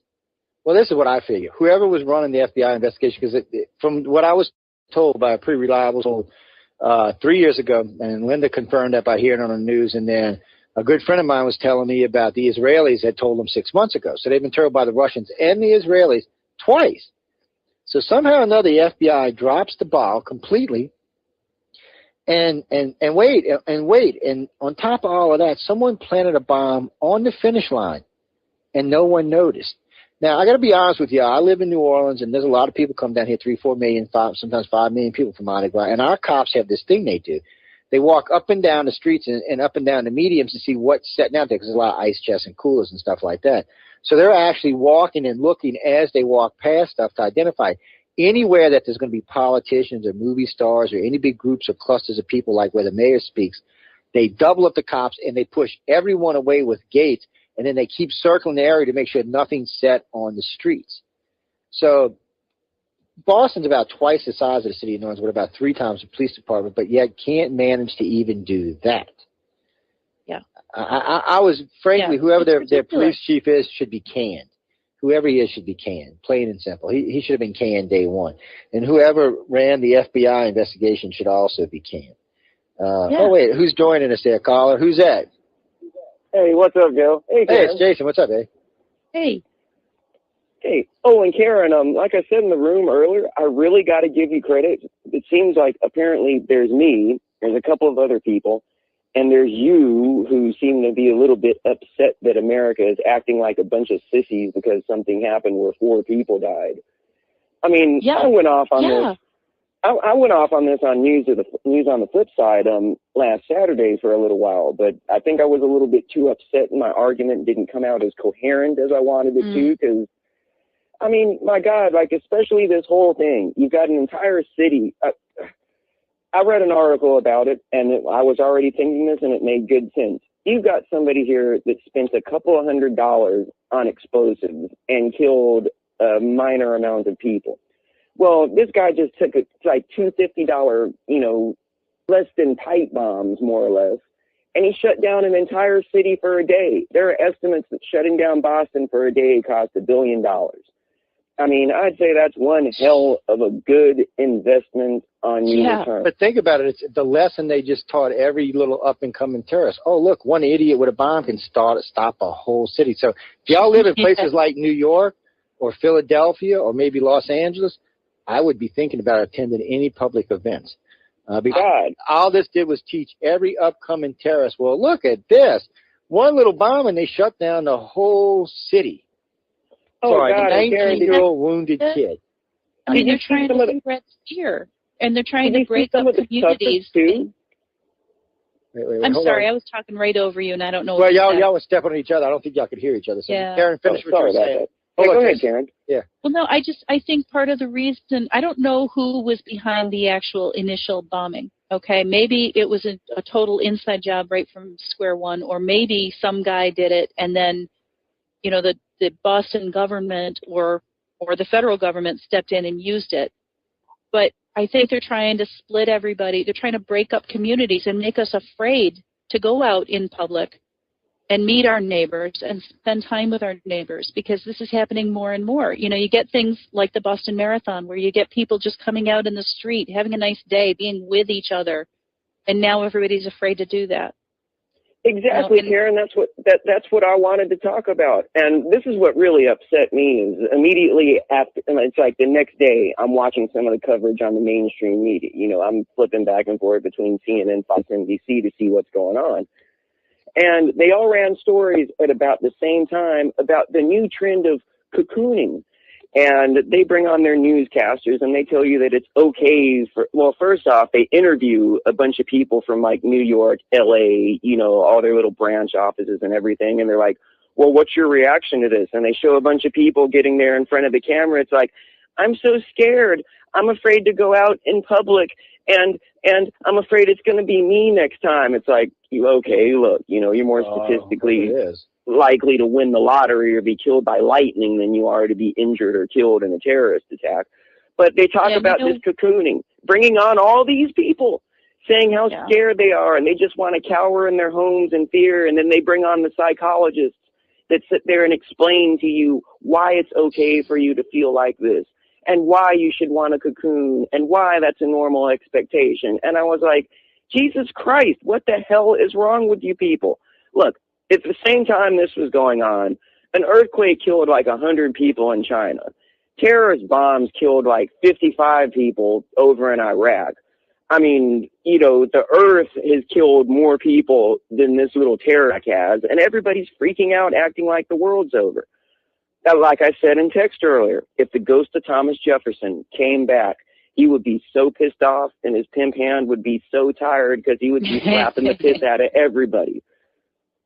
Yes, absolutely. And you know what? When you get to a point where you're just saying, oh, I'm so scared, I'm afraid to leave my house because I might get, you know, I might get hurt. There might be a terrorist or something bad might happen. Well, then you might as well go out and get shot because you're done. What kind of life are you having? I know. And this is another thing I noticed about the media, too. It's almost like the West Texas explosion was a big inconvenience to them. Like, how dare that shit happen while we're talking about terror? The Waco explosion was an inconvenience. So what scared me more than any of this, though, was how easily these Boston people fell into line. They didn't question this is the other one that gets me, Joe, right? It's like, okay, they've got the entire city shut down. They've got like 9,000 cops and armored personnel carriers, and, you know, each one's wearing their desert camo with their AR-15s and shit, right? And what do? They locked the entire city down. When they found the people at their house, right? And the guy how does one of the kids get away? And then I'm hearing some weird crap like the one that died, that he wasn't shot, that I hear one report that's saying his brother ran him over with a car. Then I hear another report saying he got ran over by cops in an SUV. But meanwhile, how does the other brother get out with 9,000 cops surrounding his house? And this is another thing that gets me about it. He gets out and apparently he hides in the boat. They call, before they've got the suspect apprehended, they call off the lockdown. And the guy that actually found him was the guy that owned the boat in his yard and went out and found him. And then after that, to cover their ass, Boston PD is like, oh, well, here's a still photo from a helicopter where, see, we used FLIR and we see him hiding in the boat. Well, if you had a helicopter and you had the guy hiding in the boat, why did you call the lockdown off? And why did a citizen have to go out and find the dude in his yard? I mean, why? Absolutely. Because they love y'all, that's why. It's just, okay, we must have got it struck a nerve here. I see another caller calling in. Hey, turn your radio down, caller. All right. Wow, I can hear you. Yeah, it's the cop. How you doing, Karen? How you doing, Cop, Joe? what's up, dude? Hey, what's up, babe? Yankee, I'm on the border between Mason-Dixon line and the Yankees, so half and half. Hey, you're cool I've been a cop for 25 years, and I watched what they did. Number one of the first things you learn in the police academy, any kind of thing, you go for the injured, you take care of the injured, seal off the area, and you gather witnesses. As you know, there's plenty of witnesses and injured people. Okay, that was one of the steps they did. But as they were progressing, if you noticed, there was a lot of conflicting stories. Okay, the news media was saying one thing, and somebody else was saying the other. That's why the chief of police had to straighten some of the mess out, because rumors kept on building and building and building. One of the things the FBI always do, they're not going to tell anyone every move they're going to make. So here you got the left hand again, doesn't know what the right hand's doing. All they're doing is passing orders down to the lowest person on the totem pole, which is the local cops. The local cops are following suit from the chief. The chief is getting the orders from the government. So they're telling them, you go here, I'll go here. Now you got the National Guard coming in, okay, and the ATF, bomb squads. Now they're getting orders from the general and all. Now you got more conflicting things going around. This is why they had to have a staging area somewhere, and then start spreading everybody out in different areas. Now the question is it takes more than two people to set that thing off, what they did. There was more than two people, in my opinion. There's more than two people, those kids. Somebody else was involved. Where did they get the guns at? You know, no license. So somebody else is involved. They're not even saying or getting involved there. I think Rachel Maddow should be the other suspect, John. You know, when all this first came out, I was like, really, look, I know the conspiracy theory crowd, you know, pretty well in my time dealing with UFOs and the paranormal and stuff, and I expected them to completely and totally go off. And at first they did. God, in the immediate aftermath of the bombing, I swear to God, if I saw that picture that was being posted on Facebook of some like blurry dude that's like 2 pixels worth of information standing on top of a roof, I was going to slap somebody, because everybody was passing that around, and I was like, oh my God, here the conspiracy theorists go. But then again, like just about everything else, it's like, well, you got to take some of what that's going out there seriously. I mean, I do think it's kind of weird that, you know, I mean, what is it with like America's hit with a terrorist attack? There happens to be a drill going on that pretty much, you know, exactly simulates the conditions of the attack. And of course, then there's the photos. It's like black backpacks are blown up, but the suspects are wearing white and gray backpacks. You know, what about all these guys? After the explosions, you know, the guys still holding the backpacks. Yeah. And you know what I wanted to know? On the lid of the steamer, the cooker, on top of a roof across the street. And when you look at the distance and the height, there's no way for that lid to travel all the way up 3-4 stories and land on the roof like that, because it was powerful enough on the ground, but it wasn't powerful enough to travel all the way up on the roof. Yeah. Well, you know, toward the end there, like just yesterday, they were saying, oh, they had all these other bombs. There were many unexploded bombs. They didn't say how many. So they already said these 2 guys were acting alone. So what were they, just running back and forth, placing bombs, and then running back and getting another backpack and putting that one out? Or were they walking around carrying 5 backpacks and leaving one here and one here? Somebody would have noticed that, right? Well, somebody should have noticed it. The one guy's alive. He's been shot in the throat, and they say he's talking now, but apparently he's not talking. He's just writing or communicating non-verbally somehow. So, I mean, you can't even take anything that any of the reported testimony this guy say. Oh, here's another thing that pissed me off. It's like, oh my God, we've got a suspect. And then you've got Lindsey Graham and all those other Republican dickheads that are coming out there. Well, we need to try him as an enemy combatant. No, you don't. Okay, we need to try him as an enemy combatant. Let's throw his ass in Guantanamo or whatever. No, he was nabbed by the police department. He's in the system. I mean, what do you need to try him as an enemy combatant for? Yeah, he's a citizen. You can't anyway. No, you really can't. See, Russia notified the FBI last year about that one kid going over to Russia, and the FBI just ignored it. You know, it's, I don't know if they ignored it, but they did something they shouldn't have. But I'm gonna let y'all two guys go because I'm getting all kind of hate mail because we're talking about politics. Okay. Hey, but listen. Let's see. but listen. I'll invite Karyn onto one of this. I'll find out when she's got a free Saturday, and I'll bring you on. We'll come on and because we can get into all of that on Saturday. It's a 3-hour show, so we can get into a lot of in-depth stuff. And this Boston thing, I don't think it's going away anytime soon, guys. I don't know. Right. I think the more this kid they get this, I got to be honest with y'all. First off, I'm surprised this kid is still alive, and I'll be very surprised. Has anybody seen him? Me too. I know, and I'll be surprised if somewhere out of the blue he doesn't just he had complications, he's dead. Yeah. I will actually be surprised if that doesn't happen, or if they don't lock him away in a prison where no one will ever see him. Well, we had to put him under lockdown we had to put him in a cell by himself way deep in the bottom of the hill somewhere, and nobody's going to see him again. You know, this just kind of makes me all wonder. If Christopher Dorner had done his little thing and decided to go off in Boston, would the Boston PD have handled it any better than the LAPD did? I kind of doubt it. Oh, wait, I'm still flipping out that the feds blew the thing poisoning the president.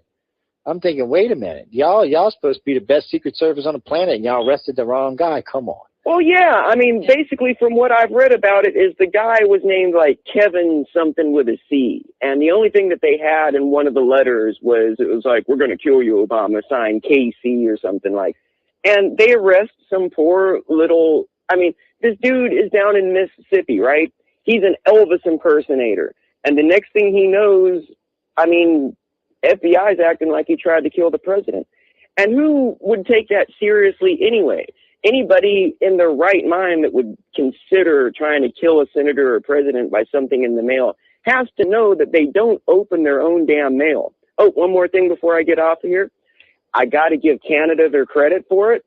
It's pretty sad when the Royal Canadian Mounted Police have to show the Boston PD and the Department of Homeland Security how to do their job. I mean, like you guys had mentioned earlier, everybody had said that the FBI had interviewed these kids and brought them in for an interrogation back in 2011, then apparently just let them go. What does Canada do? Canada's like, Al-Qaeda's going to blow up a train, eh? Well, let's stop it before it happens. And oh my God, holy shit, Canada did. But you got Canada did that, and you got the UK caught the 4 guys with the toy bomb cars. Apparently, they know how to get terrorists now. It's just us idiots over here that can't figure it out. Well, you know what it reminds me of is like, you know, that whole like Times Square guy that it was like, oh my God, he put a bunch of diesel and fireworks in his car and that's supposed to be a terror plot. It's like, I don't know, all of this bullshit and the way the media just seems to carry it and tries to tell everybody you're in a constant state of attack. It's okay to be in fear, cower in your homes, you know, trust the government, give up your gun so the SWAT team can, you know, be better armed than SEAL Team 6. It's like, okay, people, if that's what you want, you know, don't feel butthurt when you get what you ask for. But if New York would get up being so uptight and legalize marijuana, you notice there's never any terrorist attacks on the West Coast. LA don't get blown up, San Diego don't, Seattle don't, Portland don't. Man, before New York needs to worry about legalizing weed, they need to worry about legalizing 20-ounce sodas. That's what they need to worry about. They threw that law out. They threw it out, they threw it out. But hey, I noticed it, and it's the yeah. Wasn't that just an appeals court that came down on that too? Yeah, they threw it out. They told them you can't do that. So that's unconstitutional. You can't tell people how many ounces of soda they can drink. The Supreme Court already said that if it ever came in front of them, because they were like, you can't tell people how much soda they can drink. What the hell is that? But anyway, hey, Steph, all I got to say is you people voted for him. Everybody. You people, like it's a bad thing. Yeah. Well, you know, in the last 2 elections, there ain't been much to choose from. Let's be honest about it. You know, there's not been much in anything that actually there ain't been much to choose from in a while. But anyway, we're getting off of that, Jason. I'll talk to you soon. Don't forget. I'll let you finish your show, Karyn. Sorry for hijacking you there. From you. It's likewise. Oh yeah. So I'm hearing people's voices. There are people that see in the chat room all the time, and we talk, but I never knew what they sounded like. That's two people now that they had the line lit up from the room. I had to turn them on. Yeah, this is so cool. You know, I never even knew Cop had a voice. I thought he was some kind of law enforcement android or something like that until now. Cop's been calling y'all. See, y'all probably can't scared our poor friend out in Cali who likes to call, and y'all probably get him. All right, I'm getting out of here. Y'all go ahead and finish the show. So y'all don't forget to follow me, Perspective X, with Stephanie Benetti and Angela Thomas will be following us in about 20 minutes, well, about 25 minutes helping us, and be sure to tune in. What did they? I think they said they were going to be talking about severe weather tonight or something. Oh, really? Or well, I'm seeing a lot of comments on the chat room that people want us to get back to UFOs. So yes, I know. Well, I said, okay, guys, you know, give us a question, give us a topic. What UFO thing do you want us to talk about? Somebody did say to me, have I heard of any recent abductions? And I haven't, but I just have had a lot going on here. I haven't really been keeping up with the UFO news. Well, there's a new abduction every day, y'all. But well, yeah. I think what y'all mean. They don't call me. They call you, Joe. But what I was thinking is, you know, there hasn't really been any new contactees coming forward in the field lately, which I'm not exactly sure why, but there hasn't really been lately. It's kind of weird, really. Yeah. Not sure what that's about. Now, somebody just told me, who was it I was interviewing about the Hudson Valley Lights? Have you ever been up in that area in New York? I don't know where it is located. Yeah. It's just outside of New York City, actually. And, you know, over the years, I used to go down to New York a couple of times a year to visit my in-laws. And so we would drive through the whole Hudson Valley area, you know, once in the summer and once in the winter. So I haven't seen anything there. Although I've talked to a lot of people that's driven through. You know, it's weird because the only people, honestly, that I've ever heard talk about things were people that lived there or people that were associated with people that lived there. Kind of weird. I wonder why. Yeah, that's interesting. You know, I heard recently someone else was telling me that there's a lot more than just UFO sightings going on there. Apparently, I imagine there is. There's a lot of other activity as well, like unusual animals are seen in there, like some of the panthers, and we're not supposed to have any panthers in New York State.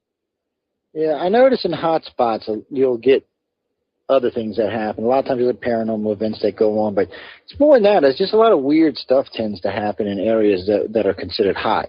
Just zones. There's places in just one or two spots in New York State, but New York State that are hot, like out in Cali, down here in the South. There's certain areas that are hot, and a lot of times there'll be other events associated with it. I don't know if the triggering of maybe the type of craft the aliens use may trigger paranormal events or maybe allow paranormal events to happen. I really don't know. But it does seem to go hand in hand. But by the way, for anybody writes to me, that's not what I'm saying. I'm not saying all pins are related to UFOs before you even write to me. Lord, but they do. I mean, and that's one of the things that I'm going to be speaking about on May 4th when I'm speaking at the Erie Paranormal Conference that's sponsored by the Pennsylvania MUFON Group, is, you know, this correlation and how I believe that some of us ought to be studying both of these topics together. You know, because I've talked to several UFO researchers who said, I don't put this in my books and I don't put it in my presentations because people don't want to hear it. But there's often, you know, telepathy, or there's poltergeist activity, or there are these other kinds of what seem to be unrelated phenomena going on around UFO experiences. Bud Hopkins told me it's not at all unusual for a person who has had a contact experience to suddenly find themselves telepathic afterward. Like they start hearing people's thoughts and thinking people are talking to them, and they're just thinking things. Well, what happens there is when contactees go through the awakening and become consciously aware, they realize that they're telepathic in a whole host of ways. But it's the very first thing we look for as investigators. If a person's not empathic, we won't ever consider them to be a real contactee. It's a must. It's not even a thing. It's empathic. All contactees are empathic. Most of them telepathic, and it's just different levels of telepathy they have. But it's like anything else. You don't learn about it. You know, you may go through your whole life doing stuff like, and then this may happen to you, Karen. Oh, you know, well, I know who just knocked on the door. Or the phone ring. Well, I know who's on the phone. See that? It's telepathy. Yeah. And and then there's a lot of that. Or you'll walk in your house and you'll just sense before you even see anybody, whoa, something's not right, or you'll know your kid's in a really good or a really bad mood. You can just tell walking. Now, of course, it's easier with people you're closer to because you don't guess it. But it's completely common with contactees, and it's something in the old days we used to consider it abduction criteria. Today it's just we put it out there because I want people to know that if you're experiencing this, it's a good chance that you are a contactee. If you're in the new age religions, or like what I like to call the old age religions, because frankly they're most of our religions today. Right. If you're into those, or you're into certain things, especially stuff that's we consider to be new age, if you find that you see events happen before they do, or you sense things going around, you understand people's thoughts and designs, or that even a lot of people I meet now say, I've always been a really good salesperson, or I've always been a really good closer, and it's because I've always had a sense of where to stop. Yeah, because you're reading a person's emotions. Yeah. You're like, oh, well, they're thinking, oh, that's getting a little high. That's getting, I can afford that. You can sense that. Yeah. It does make you a good closer. And that's common with contactees, and we do expect to see that. Yeah. We really, really, truly do. It's just one thing. Because, my experience with that has been that it's temporary. And I had it happen myself. In fact, I didn't know at one point that my contact experiences were continuing until after I was talking with Bud Hopkins, and he mentioned that. He was just talking generally about this telepathy thing. And I thought, oh, my God, I had that, years after I thought I wasn't having these experiences anymore. And then I went back and kind of traced things back, and I thought, oh, crap, there was missing time. But I didn't know at first. But I found that it kind of faded over time. Although I have a friend who is also a Wiccan or pagan, or she's more shamanistic. She's really, she does writing on this subject. She does teaching on it. She's really into this. And I find that when I'm in touch with her, especially when I physically am in the room with her, I get it again. I become more intuitive and more telepathic. I start hearing people's thoughts again. Her thoughts are touching yours. She probably broadcasts a lot without even realizing it. A lot of contactees, a hard lesson for contactees to learn is they broadcast. See, though, it's different for married people, Karen, because people are telepathic, sometimes broadcast without realizing it, or they pick up without realizing it, or their spouses. So what happens is over the years, you learn to dull it down because you don't actually know why it is that you just got in trouble, because you really didn't say anything, but somehow or another, and you can tell, you pervade whatever it was you were thinking quite well to the person you were looking at. This gets contactees in a lot of trouble, by the way. Once you learn that it's there, you can stop it. But it is because of, I've had spouses especially tell me, while I was talking to them, and I got this general sense, and I'm not going to say what they said on the air because it was pretty bad, so I would never thought my husband or my wife would think that way, but then they knew, they could feel it. They knew it was real. And it was a very strange thing. We hear this a lot with contactees.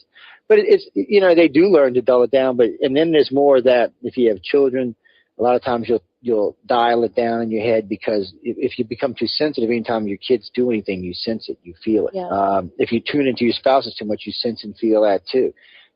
Then close friends, a lot of times will happen with. So a lot of abductees would, because you would be considered an abductee, not a contactee. They subconsciously turn it down without even realizing it. It's because you really have control over it. It's just our problem is, especially anybody that's above the age 30 group, is if you haven't been using it young, part of you still don't think it's real, even though you know damn good and well it's real.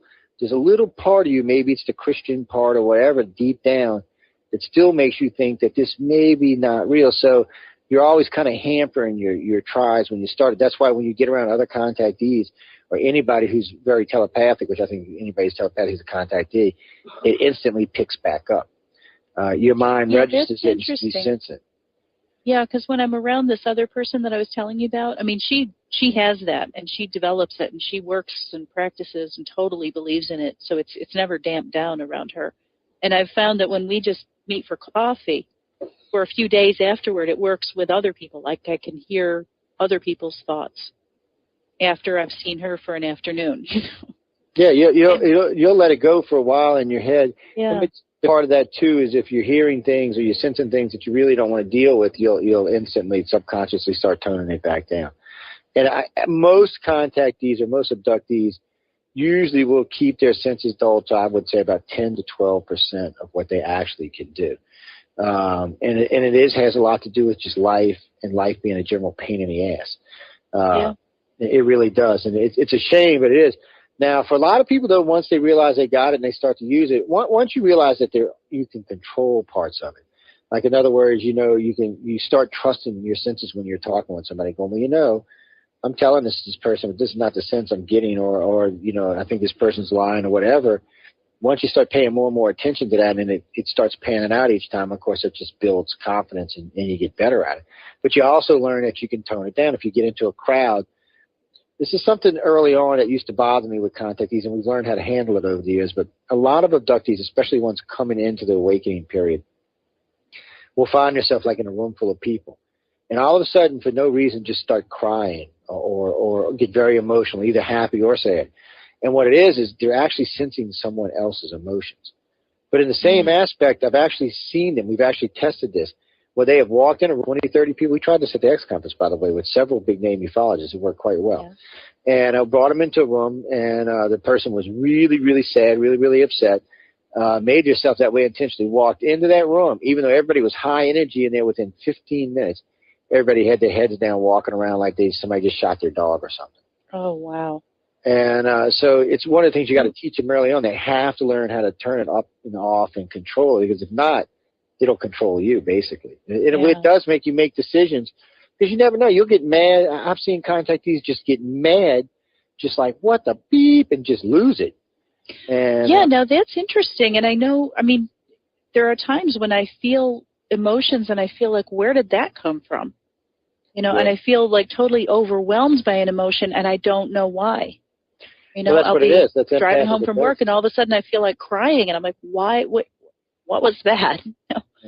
Well, that's just being empathic. And also, one time at a conference, I walked into a room where there were probably 20 or 30 people, and I just felt creepy. All of a sudden, like behind me, something was not right, and I turned around and I zeroed in on one person. I had never seen this man before. I didn't know who he was, nothing about him. And I just thought, there is something wrong about that guy. I don't know who he is, but that's just weird. He's creeping me out. And he wasn't doing anything wrong. He was like this middle-aged man wearing a suit. Seemed very pleasant. He was smiling and talking to people. And I asked Rich who that was, and he said that was John Alexander. And I'm like, okay, who's that? What's his field? What's his thing? And he says non-lethal weapons. And I said, wait, what? And he said torture. Okay, I'll be in the other room. Adios, baby. I'm out of here at this point. Yeah. Nice to meet you, but move on down to the next one. It's weird, but it is something, I learned early on that you really, when people get involved in certain religions and certain things in life, it's a really good chance that they are abductees. First off, I don't really think anybody understands how many people are actually being abducted and what the scope and scale is. It's mind-boggling when you really sit down and you start going through the emails and talking to the people, because if you say that we're getting, ICAR probably can reach at any given time a few million people in a week. If you say even if we exaggerate it, say we were reaching 20 or 50 million people a week, still, the amount of contactees we would get would be probably, we would think around 1 or 2%. Now, everybody I've talked to in the field estimates that probably only 1 to 2% ever become conscious enough to go through the awakening process. They'll always know there's something different about them, but they never become conscious enough. So the consensus in the field is 10 to 15%. That's a huge amount of people. That's pretty significant. It's a huge amount of people. And Alfred Weber did the math one day, and I'm still hearing about it. And and it's not that they take everybody at one time. It's not that they're taking everybody all the time. And there are going to be people that get ruled out. Like if you come from a family of 5, 3 of your siblings may not get taken. They may not have what they're actually needing in this. So they may get taken from, pre-birth till in their teens. When puberty's when all the good stuff starts. I should say all the bad stuff starts. But and up to about age 30, and then it changes into a whole different form. As long as you can deal, it changes into a whole different form. But doing that in that age, in that 20 age group, in that puberty group, they may decide that you don't have your psychic awareness may not be enough. Your psychic abilities may not be enough. What they're looking for in your blood to breed to the next generation may not be what they're looking for. So then they'll just stop taking those people. It's nothing anybody did. It was just they're no longer useful for the project they're looking at. But wait a minute. If those people have kids, they will come take the kids until such a time as they don't feel like those kids are needed, because just because the parents weren't useful doesn't mean the kids won't be. It's a weird thing, but in most people's cases, I find that it is a thing, and in different times, it's different activity at different times. And when you get to certain ages, if you're not actually in the keeper groups or in any of the groups that we consider working with them, or whatever the hell it is that they're working on, then your contact slows quite considerably. It's not that I don't think they ever stop, but they slow quite considerably, where it might have been once a week or once a month, it may be once or twice a year. Until such a time that a person decides they want to get more involved, and then I think they say, hey, look, you want to be more involved? I honestly think aliens really want us to be as involved as much as that we can personally understand and handle. Problem is we're ignorant. Well, I mean, not to be mean to humans, but we're ignorant. Yeah, well, we have this culture that teaches us that, there's no such thing as ghosts. There's no such thing as aliens. There's no such thing as UFOs or magic. It's all kids' stories. It's fairy tales. And, I think we're finding more and more. There's a lot coming out right now. We've got The Secret, the Law of Attraction, all these things. And they're really talking about, visualizing things, imagining things happening. And sometimes they do. I mean, I saw the movie The Secret. And my first thought, wouldn't it be great if that were really true? And then I thought, well, what the hell? I'm going to try visualizing something and see what happens. And like they said in the movie, start small, picture something little and see what happens. And then that'll build up your confidence because, of course, it'll work. And, well, at the time, my birthday was coming, and I really, really, really wanted to go to some particular conference that was coming up around that time. And I had no money. I had no idea how I was going to get there. And I thought, I'm going to go. I don't know how, no idea, but I'm going to be at that conference. And next thing I know, within a day or two, I got an email from the organizer saying, offering me free admission to the entire event if I would promote it on the radio show. So I'm like, okay. And I thought, okay, I still don't know how I'm getting there, but at least now, that's a couple $100 ticket that I don't have to pay. So I wrote back and I was asking, do you know of anybody I could share a room with? Because I got to figure out how to get there. And next thing I know, I got a free hotel room for the whole time to myself, along with the free ticket.